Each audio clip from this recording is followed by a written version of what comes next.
जम्मू में महंगाई के मुद्दे पर कांग्रेस के कई कार्यकर्ताओं ने केंद्र सरकार के खिलाफ प्रदर्शन किया। प्रदर्शन करने के लिए कांग्रेस के ये कार्यकर्ता सचिवालय का घेराव करने के मकसद से सड़कों पर उतरे और केंद्र सरकार के खिलाफ नारेबाजी करते हुए सचिवालय की तरफ बढ़े। कुछ दूरी पर ही पुलिस ने उन्हें रोक दिया, जिस पर वहां धक्का मुक्की शुरू हो गई। काफी देर तक चली धक्का मुक्की के बाद सभी लोग पुलिस और सीआरपीएफ के सुरक्षा घेरे को तोड़कर आगे बढ़ गए। फिर थोड़ी ही दूरी पर पुलिस ने उन्हें दोबारा रोक लिया। इस बात से नाराज कांग्रेस कार्यकर्ताओं ने सड़क पर बैठकर हंगामा शुरू कर दिया। कुछ देर तक पुलिस ने उन्हें समझाने की कोशिश भी की। जब हंगामा कर रहे लोग नहीं माने तो पुलिस ने उन्हें जबरन वहां से हटाना शुरू कर दिया। एक एक कर पुलिस ने कई कार्यकर्ताओं को हिरासत में लिया और वहां खड़ी पुलिस की गाड़ी में बैठा दिया। हालांकि प्रदर्शन में शामिल महिला कार्यकर्ताओं को हिरासत में लेने के लिए पुलिस को काफी मेहनत करनी पड़ी। सौभाग्य की बात यह कि जम्मू कश्मीर में विधानसभा सीटों के परिसीमन का काम 1 साल से चल रहा है। परिसीमन पूरा होते ही चुनाव का ऐलान हो सकता है। इसलिए कांग्रेस के बड़े नेता जम्मू रीजन में रोज किसी न किसी मुद्दे पर प्रदर्शन कर रहे हैं। माना जा रहा है कि ये गुलाम नबी आजाद के अलग थलग होने के बाद जम्मू कश्मीर में कांग्रेस के कार्यकर्ताओं को एकजुट रखने और संगठन को सक्रिय बनाए रखने की कवायद। यूपी से राजस्थान तक कई इलाकों में गेहूं की खड़ी फसल की आग की चपेट में आने से किसानों को भारी नुकसान हुआ। इस समय देश के ज्यादातर इलाकों में गेहूं की फसल पककर तैयार हो चुकी है, लेकिन कई इलाकों में ये तैयार फसल लपटों की भेंट चढ़ गई। सबसे डराने वाली तस्वीरें तो उत्तर प्रदेश के लखीमपुर खीरी से सामने आई। वहां आग की चपेट में आने से 50 बीघे में खड़ी गेहूं की पकी फसल जलकर पूरी तरह राख हो गई। सामने आई तस्वीरों में किसान बाल्टियों से पानी डालकर आग बुझाने की कोशिश करते नजर आए, लेकिन कुछ ही मिनटों में महीनों की उनकी मेहनत मिट्टी में मिल गई। कुछ यही हाल इटावा में नजर आया, जहां आग की चपेट में आने से गेहूं की 20 बीघा तैयार फसल जलकर राख हो गई। राजस्थान में भी आग ने किसानों को जमकर नुकसान पहुंचाया। वहां के दौसा में खलिहान में बिजली का तार टूटकर गिरने से वहां रखे गेहूं के गट्ठर आग की चपेट में आ गए। बिजली विभाग की लापरवाही के कारण तार टूट के नीचे गिर गया और संपूर्ण फसल बर्बाद हो गई। अलवर में भी आग की वजह से किसानों को भारी नुकसान हुआ। वहां तेज हवाओं की वजह से भड़की आग ने खेत में खड़ी फसल के साथ खलिहान में काट कर रखी गई फसल को भी जलाकर राख कर दिया। सौभाग्य की बात है कि किसानों के लिए यह मौसम हर साल बेहद डरावना साबित होता है। होली के आसपास तेज हवाएं चलती हैं और खेतों से गुजरने वाली बिजली की तारों के टकराने से जो चिंगारी निकलती है वो गेहूं की तैयार फसल को राख बना देती है। यह हर साल का संकट है जिससे निपटने का तरीका किसी को सूझ नहीं रहा। महाराष्ट्र के नासिक से एक हैरान करने वाला वीडियो सामने आया। वहां कोरोना से जुड़े नियमों का पालन नहीं होने पर महानगर पालिका के कर्मचारी एक दुकान का फर्नीचर उठा ले गए। महानगर पालिका के अधिकारी वहां के एक बाजार में लापरवाही बरतने वाले लोगों पर कार्रवाई करने के लिए पहुंचे थे, लेकिन दुकान में कोरोना नियमों का पालन नहीं होने पर उन्होंने कार्रवाई की आड़ में वहां का फर्नीचर ही उठवा लिया। इसका एक वीडियो भी सामने आया जिसमें महानगर पालिका के कर्मचारी जरूरी दूरी के नियम का पालन नहीं होने पर उस दुकान में घुसे और वहां रखा फर्नीचर उठाकर अपनी गाड़ी में लादने लगे। कर्मचारियों की ये कार्रवाई देख दुकान में मौजूद लोग भी उनसे उलझ गए। वहाँ काफी देर तक बहसबाजी होती रही, लेकिन बिना किसी की परवाह किए कर्मचारी दुकान की कुर्सियां और दूसरा फर्नीचर उठाकर वहाँ से चले गए। बाद में दुकानदार ने आरोपी कर्मचारियों के खिलाफ पुलिस में मामला दर्ज करवाया। शिकायत मिलने के बाद पुलिस ने मामले की जांच शुरू कर दी। सौभाग्य की बात है कि नासिक में कोरोना मरीजों की संख्या 2.25 लाख के करीब पहुंच गई। रोजाना 2,500 से ज्यादा नए मरीज सामने आ रहे हैं। इसीलिए वहां बाजार में आने जाने वालों से 1 घंटे के लिए 5 रुपए फीस वसूलने का आदेश भी जारी हो चुका है। ये फीस नासिक नगर निगम के कर्मचारी ही वसूलेंगे। सख्ती के नाम पर उनमें कुछ कर्मचारी मनमानी भी करेंगे। उससे बचने का एक ही तरीका है कि हम लोग अपनी मनमानी बंद कर दें। बीजेपी के कब्जे वाले उत्तरी दिल्ली नगर निगम की बैठक में आम आदमी पार्टी की पार्षद गुड्डी देवी केरोसिन से भरी बोतल लेकर पहुंची और खूब हंगामा किया। पार्षद गुड्डी देवी ने आरोप लगाया कि उनके वार्ड में सफाई कर्मियों की तैनाती नहीं की जा रही और अपनी बात मेयर तक पहुंचाने के लिए वो भरे सदन में केरोसिन से भरी बोतल लेकर आत्मदाह की धमकी देने लगी। आम आदमी पार्टी की पार्षद गुड्डी देवी का ये कदम देख सदन में मौजूद बाकी पार्षद हक्के बक्के रह गए।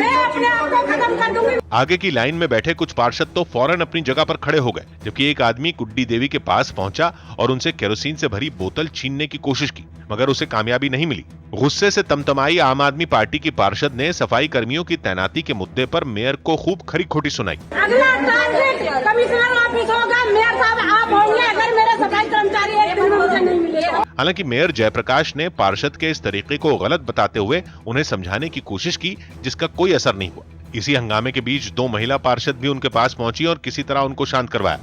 बात की एक बात है कि दिल्ली में अगले साल नगर निगमों के चुनाव होने हैं। ऐसे में पार्षदों का सवाल उठाना और समस्याओं पर मेयर को घेरना तो समझ में आता है, लेकिन नगर निगम की बैठक में आत्मदाह की धमकी देना समझ से परे है। उत्तर दिल्ली नगर निगम में सनसनी फैलाने वाली पार्षद गुड्डी देवी 1 महीना पहले ही कांग्रेस छोड़कर आम आदमी पार्टी में शामिल हुई।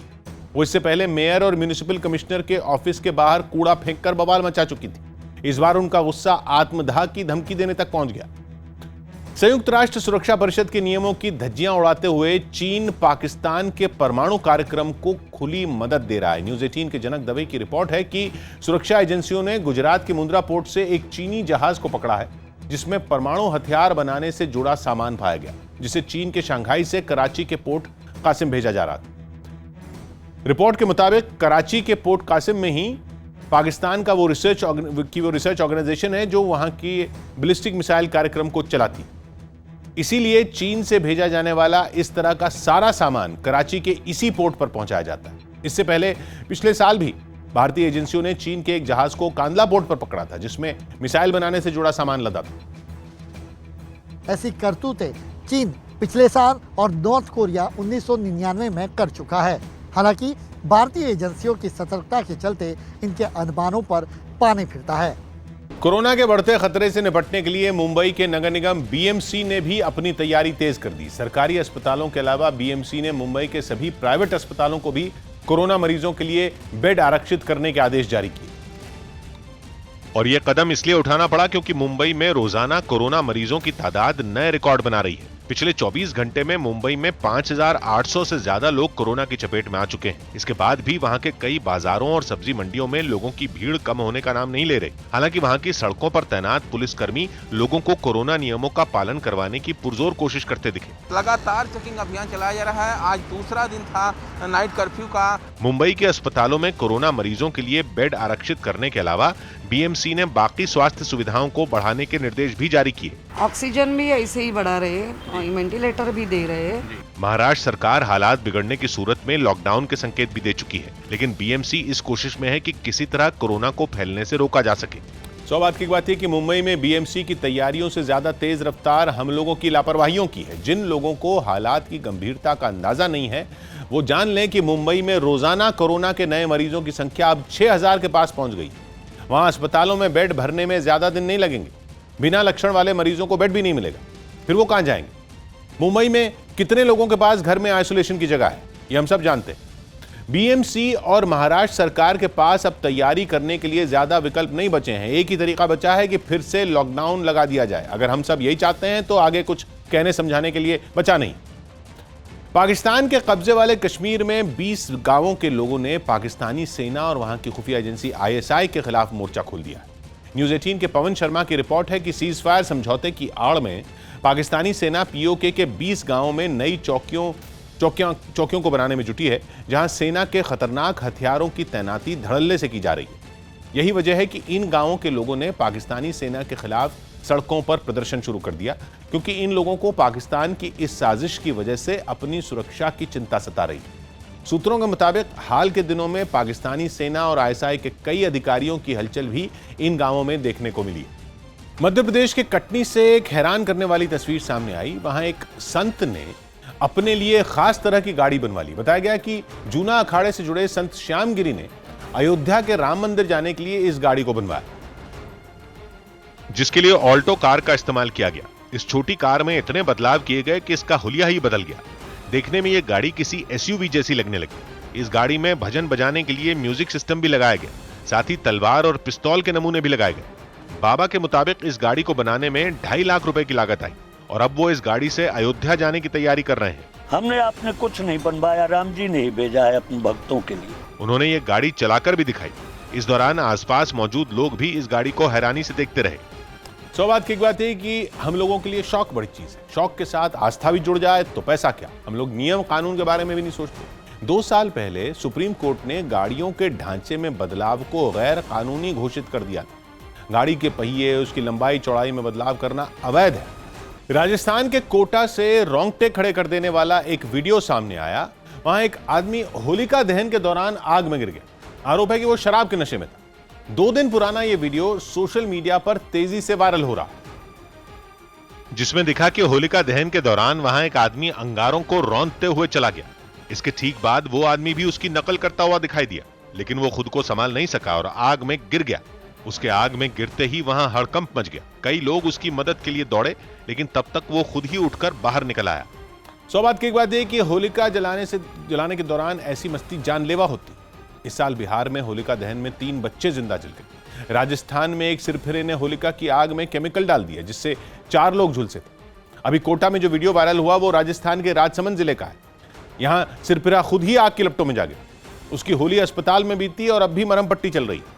सीमा पर पाकिस्तान अपनी हरकतों से बाज नहीं आ रहा। अब वो चीन की मदद से सियाचिन तक पहुंचने की साजिश में जुट गया है। न्यूज़ 18 के संदीप बोल की रिपोर्ट है कि पाकिस्तान चीन की मदद से गिलगित बाल्टिस्तान में 167 किलोमीटर लंबा सड़कों का जाल बिछाने की साजिश रच रहा है, ताकि करगिल और सियाचिन तक पहुंचने में उसे आसानी हो सके। यही नहीं, इन रास्तों के बीच में आने वाले सभी मोड़ को भी चौड़ा करने की योजना है, जिससे पाकिस्तान की सेना और उसकी गाड़ियां कम वक्त में भारत पाकिस्तान सीमा तक पहुंच सके। इस काम को पूरा करने का जिम्मा पाकिस्तान ने चीन की एक कंपनी को दिया है। दूसरे राज्यों से होली मनाकर राजस्थान लौटने वाले रेल यात्रियों की अलग अलग स्टेशनों पर कोरोना जांच की गई। रेल यात्रियों के लिए RT-PCR रिपोर्ट को दिखाना जरूरी कर दिया गया है।